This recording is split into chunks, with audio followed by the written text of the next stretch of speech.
writing material.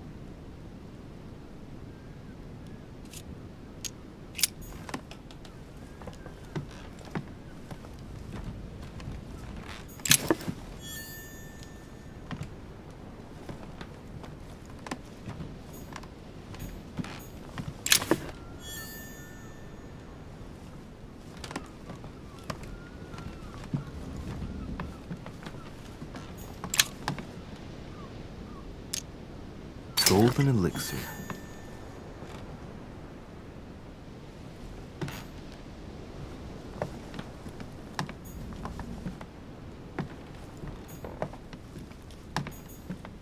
All right, I've retrieved everything. Carmelite water. They say that if you drink this, it gives you a real boost.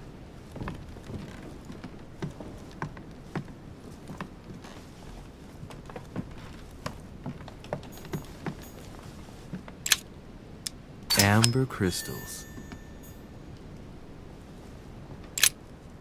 Oh, this bookcase is well stocked. Oh, this book has been put back the wrong way round.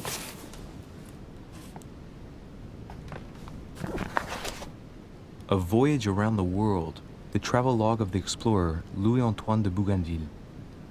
One of Mother's favorite books. What a coincidence.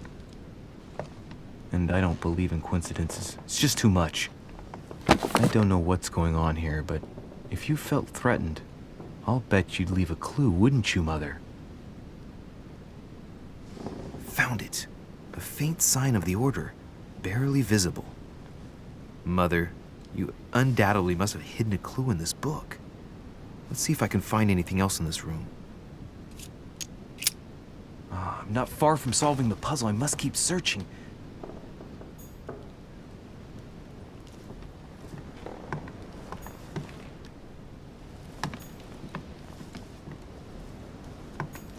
Look, markings on the floor. Just a bit worn out. I was hoping to find something leading to a secret passage.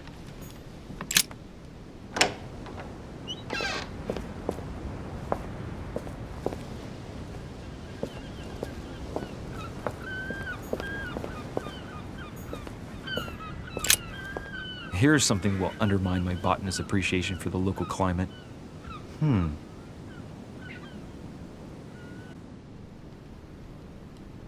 Let's recap. My mother was in this room. I found a rare edition of her favorite book. She must have left something behind. She must have used the writing materials. What if she used lemon juice instead? An old trick used to hide messages. A message using invisible ink. I bet she used a lemon to leave a message. Now, how do I reveal the message?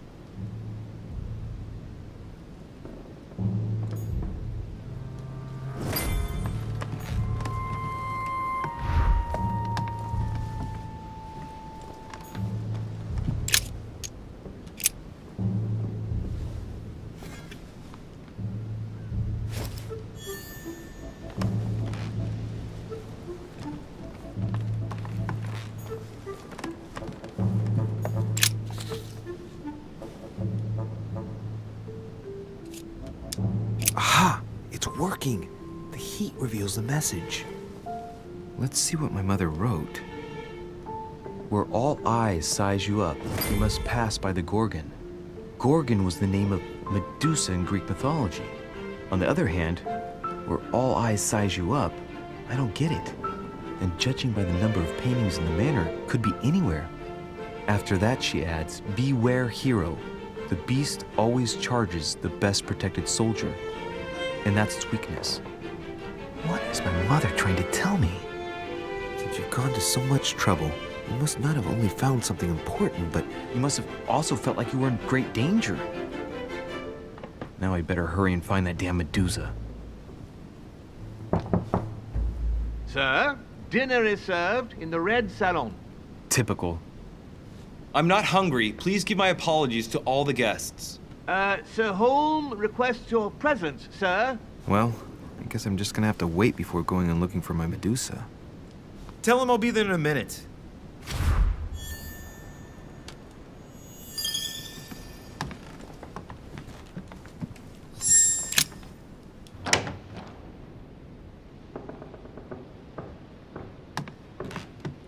I get a chance, I may have to take a little tour through the rooms of the other guests.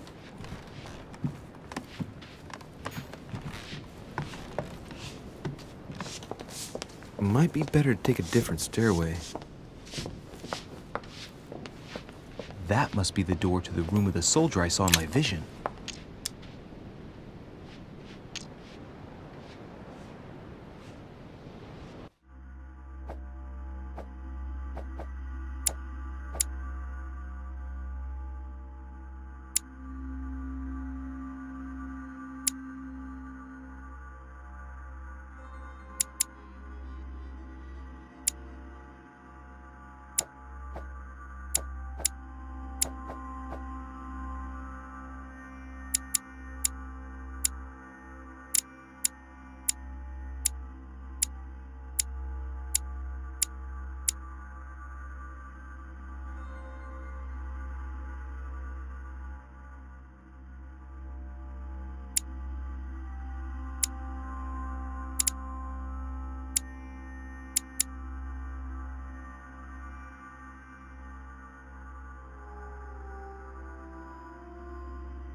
Amber.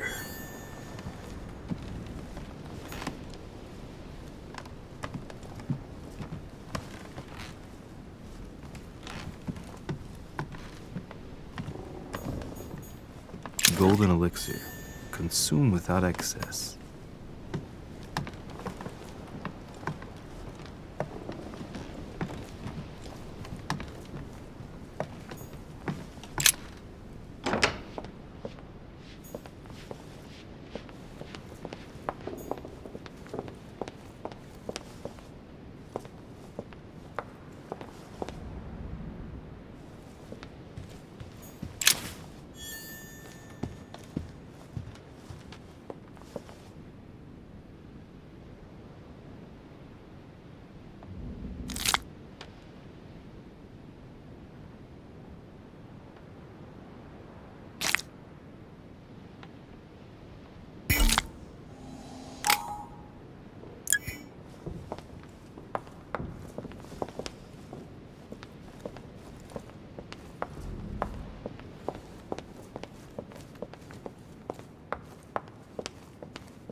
That's the door to Elizabeth's room.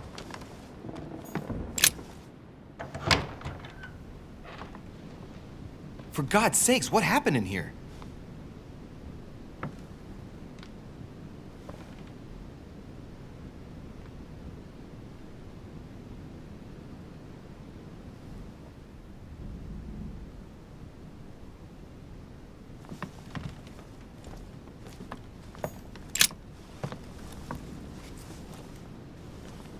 chest with a half-circle pattern.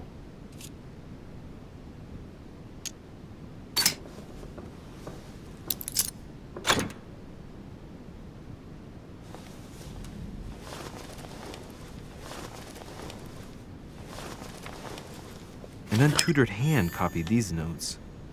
Looks like a healing method. Well, that's a pity. The writing is barely legible. Feet and hands are bound. A piece of cloth in the mouth prevents the tongue from being sectioned. It looks like preparation for an exorcism. Is Elizabeth really possessed?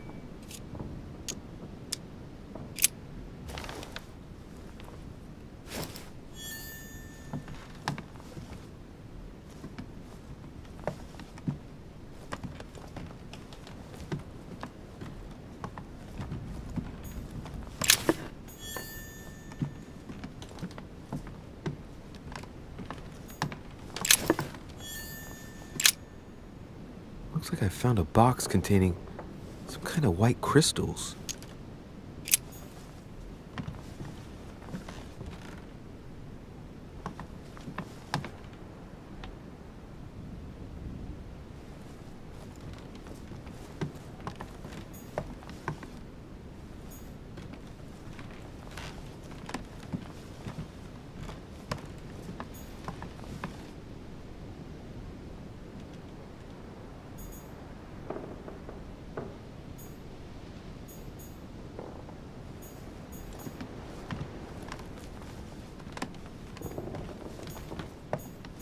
A novel of the initiation of a young woman into polite society.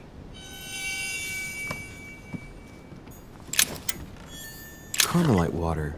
They say that if you drink this, it gives you a real boost.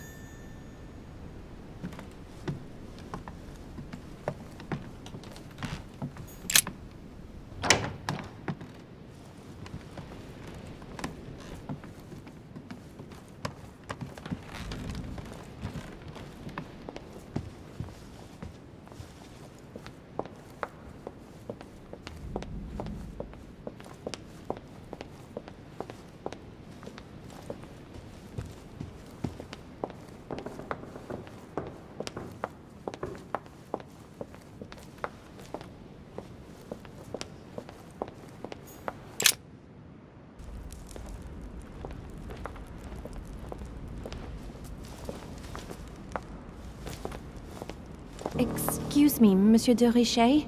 I really need to talk to you. Hello. You're Elizabeth Adams, aren't you? Yes, I regret that we haven't been properly introduced. Do you often fall ill like that? Yes, sometimes. But don't worry, I guess I'm kind of a frail flower. Maybe you were feeling hungry. No, it was nothing to do with being hungry. Fatigue, probably. I've been feeling more and more exhausted lately. Well, get some rest then, Elizabeth. Take advantage of the sea air and you'll soon get your strength back. Do you really want to know what made me ill? Last night, I found out that your mother was on the island. What are you doing here? Excuse me, but speaking frankly, why would you care? I know your mother very well. Really? Yes, I have been in your mother's care ever since I was born. She nursed you? Oh, I wouldn't say nursed. No. I remember her stare, cold as ice. Her sadistic hands pressing over my mouth to silence me while I screamed in pain. I remember her knees, too. She held me down with them while she cut and burned scars into me. Hold on a minute. What do you mean? You can ask her when you see her. Huh, she's getting more and more agitated.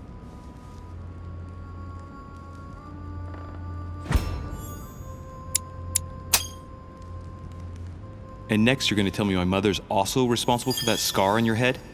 My heart stopped twice during the operation. I lost my memory for 6 months. You obviously have no idea of the abuse your mother inflicted on me. Wait. There must be some kind of mistake. My only mistake was ever meeting your mother. She's able to describe every detail without hesitation or getting flustered. It's becoming difficult not to believe the poor girl. Look, I've got to go. Wait. I need to know more about you and my mother. Why did she put you through all of that? There must be some reason for what she did.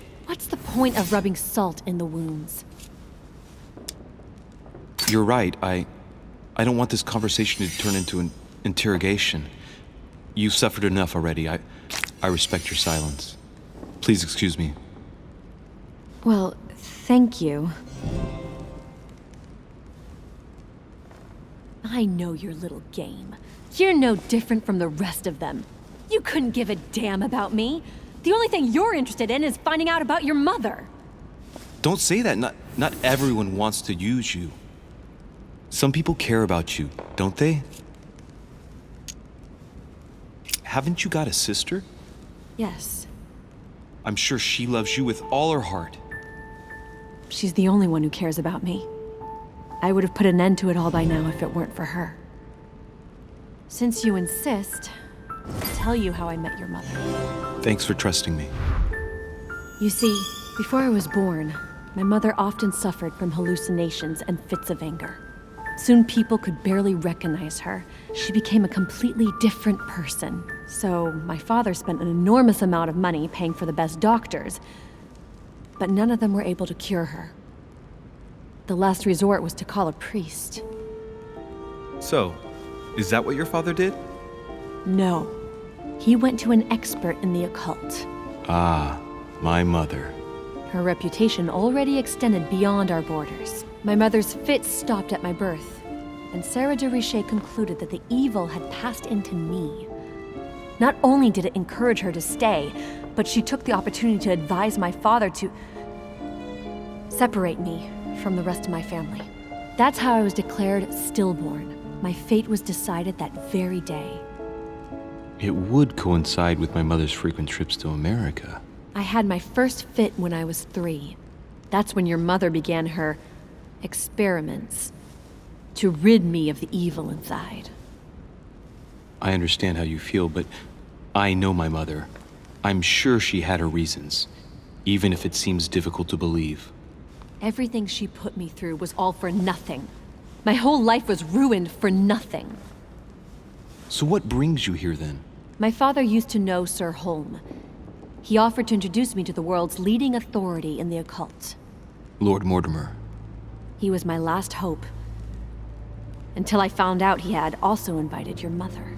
It's got to be a coincidence. I don't believe for a second she's come here for you. You can't change my mind about this, Louis. My days are numbered, and I know it.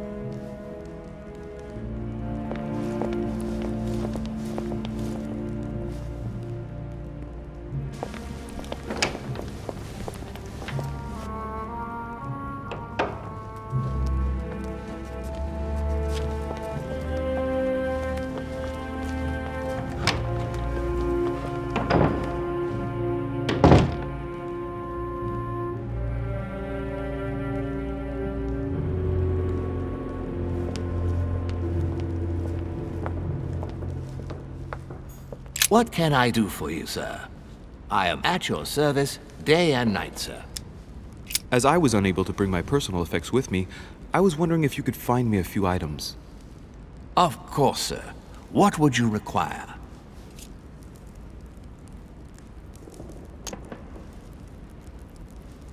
A little Carmelite water would do me a lot of good. Could you find me some, please?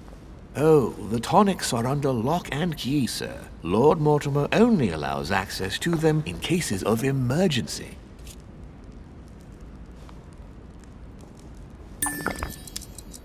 What? That's the last straw. Lord Mortimer himself asked me to take the sea to join him here. I accepted out of kindness. The voyage was undertaken in conditions that I prefer not speak about. And then at long last I arrive and you refuse me a simple flask of Carmelite water? No, sir. Your name. Tell me your name. Here, sir, your Carmelite water. Please accept my sincerest apologies. If sir requires anything else whatsoever, sir has only to ask.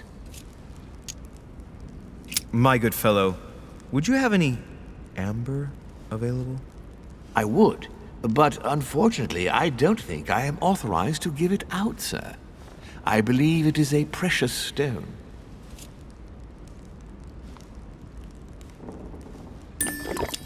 No point in lying, you know. I know full well you haven't got any. I would never think of lying, sir. I don't believe I am authorized to give it away, that is all. Amber? Here? I'd be surprised. Yet I assure you, sir, No, you're pulling my leg. I don't believe you. I wouldn't dare to joke with sir. Yeah, sure. You're just leading me on. I dare you to show it to me, if you really have some. Well then, sir, here is a piece. Ah, right. Well, I'm impressed. Can you lend it to me for a minute? Of course, sir. Here. Wow, I can hardly believe it. Well, I have other questions. Of course, sir. But, sir, I believe you haven't given me back the amber, sir. What? What amber? The piece I gave to sir. No, I don't know what you're talking about. You really ought to look after your things. It can't be easy to come across amber in these parts. Well, does sir desire anything else? What's that book you're hiding in your jacket? The Sorrows of Young Werther by Goethe, sir, and I am not hiding it. Hand it to me, please. It is damaged, sir. I would never dare lend sir a book in such a pitiful state, sir. I took it to restore. Hang on, but it's mine. Beg pardon, sir? It's my book. I'm telling you, it's my book. With all due respect, sir, I hope sir will understand that I have doubts. You see, I found it in Lord Mortimer's library. Well, there you are then. That's exactly where I left it. I am quite put out, sir. I don't know what to say. In that case, I suggest you say nothing and hand it over. But Now! But, sir, Very well, sir. Here you are. May sir take good care of it. It is damaged. And you've damaged it as well? Well, bravo. Bravo. No, I didn't do anything. It wasn't me, sir. Say pardon. Pardon me, sir. Very good. There were some other things I wanted to go over with you. I still haven't quite recovered after that boat crossing. Would you happen to have any devil's thorn by any chance? I am sorry, sir, but the devil's thorn may be just a plant, but it is also a powerful psychotropic drug that causes undesirable diuretic effects. I would advise against sir taking any. Don't worry, my good man. I know the effects of devil's thorn very well. I've been taking it for years without any adverse effects. I've never had cause to complain. You can believe me. That is well, sir. Here is sir's herb. What else can I do for you, sir?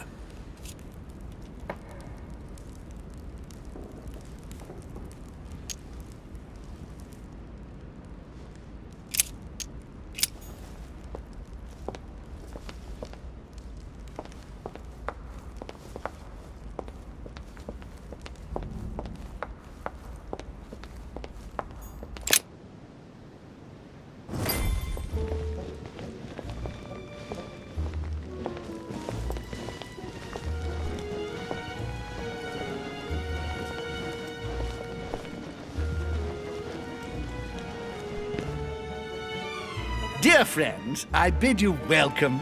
I hope the night was not too short. Your Eminence, Duchess, Monsieur de Richet, allow me to introduce our new guests. They arrived during the night.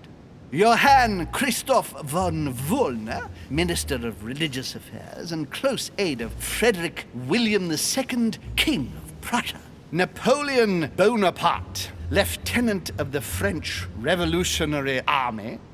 And Jacques Peroux, French Revolutionary Tribunal Judge. Unfortunately, my friends, Lord Mortimer will not be joining us this morning, but he should be with us later. So, let us begin. What is Mortimer playing at? He tells me to come urgently and he sends no one to meet me? And right he was too. Go ahead. Huh. Peru looks totally out of place here. Does not know of her, sir. He's counting the 10 sets of cutlery around each plate? The man is completely lost. Thank you again for the wine, Your Eminence. It is served every day at the king's table. I am delighted to meet you. Volner and Piaggi seem to be getting along well. Surprisingly, no vulgar prohibited religious practices in Prussia. Renowned member of the Rose Croix Order, former Freemason, and great lover of alchemy. And look at Piaggi fawning over him. I really do have a problem digesting political protocol. My dear Johann, how are you? Glad to make landfall at last. And yourself? Very well. And your husband? He's poorly. The French Revolution gives him terrible headaches. Oh, I understand. I shall feel better too, as soon as the situation is settled. If by chance the French crisis is emulated in Berlin, there will always be a refuge for you in London, my dear. Your offer does you honor, Emily. But London is much closer to Paris than Berlin. Beware. The French are capable of sailing up the Thames straight to the Houses of Parliament. Oh, my friend, I am shaking in my clogs. A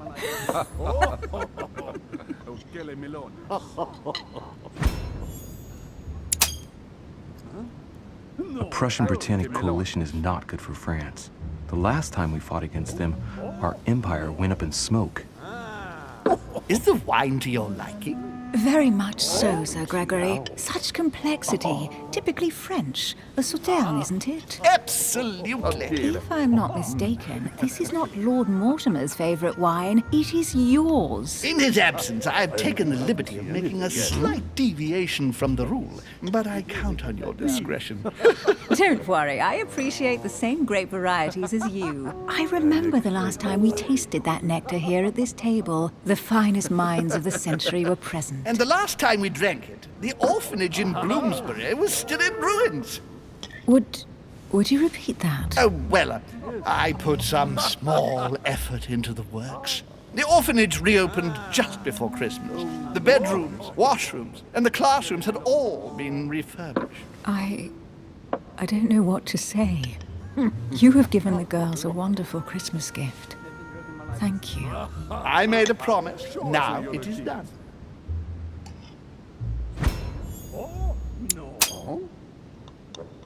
It's the first time I've ever seen her so moved. Just mentioning that orphanage broke right through Emily's hard shell.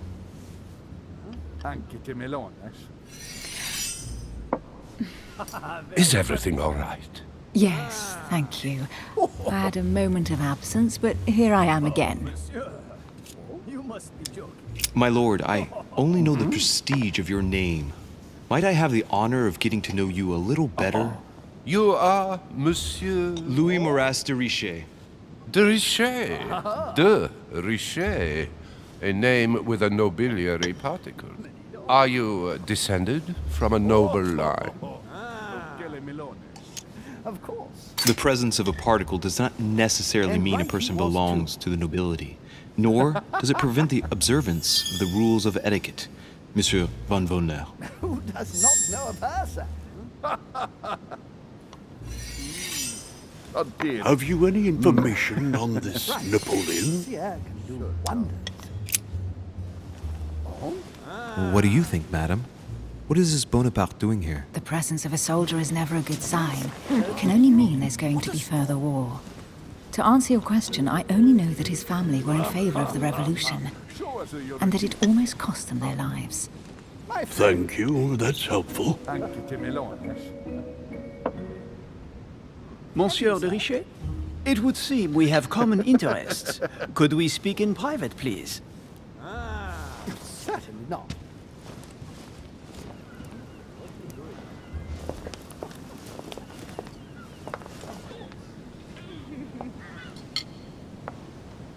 Lord Mortimer and the Golden Order, through your mother, have concluded a financial agreement. Stay composed, Louis. I'm listening. An agreement for cannons. Lord Mortimer assured me that you are to take over the project on behalf of your mother. You must know that I am deeply sorry about their disappearance, but I must validate the deal urgently if I want to be able to organize things properly. I haven't seen Lord Mortimer yet. I'm afraid I'll be unable to answer your questions.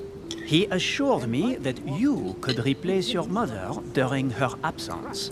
I appreciate his confidence, but still, this is a bit hasty. But please continue. Of course, but I need to know if I can count you among my allies. Well, of course. And for that, I have a little question for you.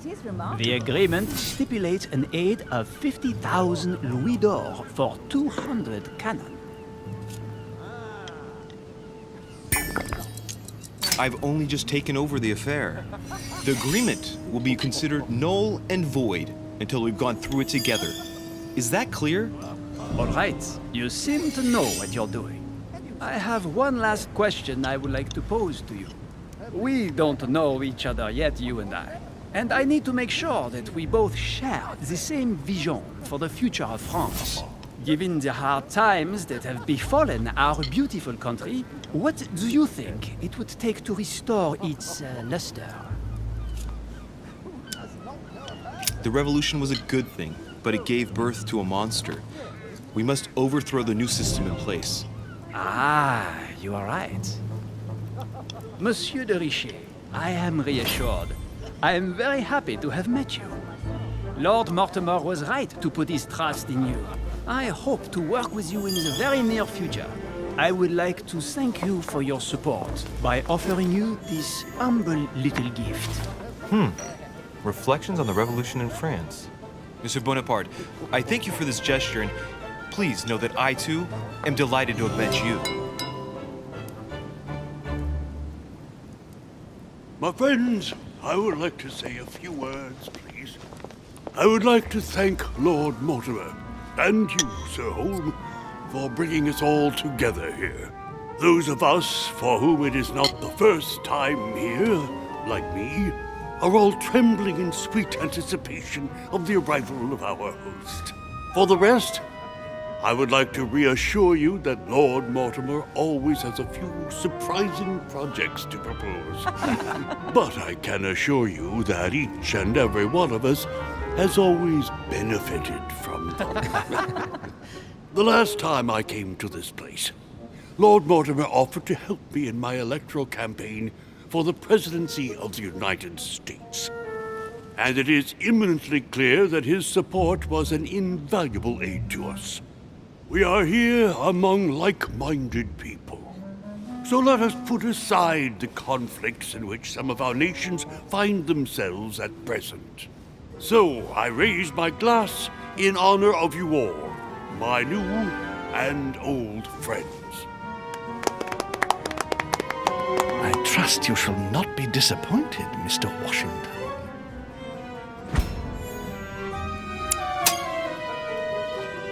Washington is a very gifted speaker.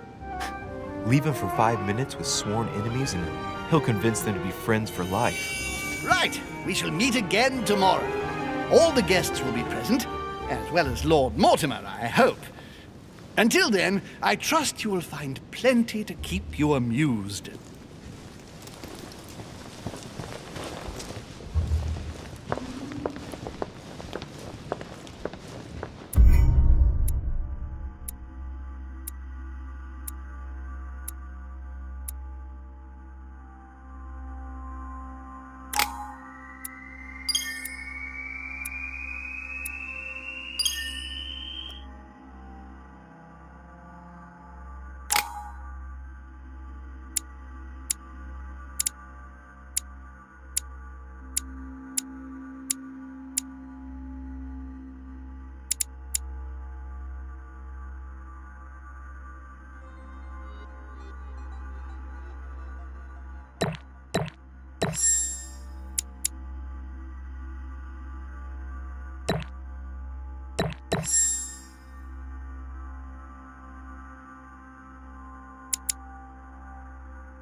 Alright, let's recap. Before dinner, I was going to investigate my mother's message. I've got to find the place where all eyes size you up.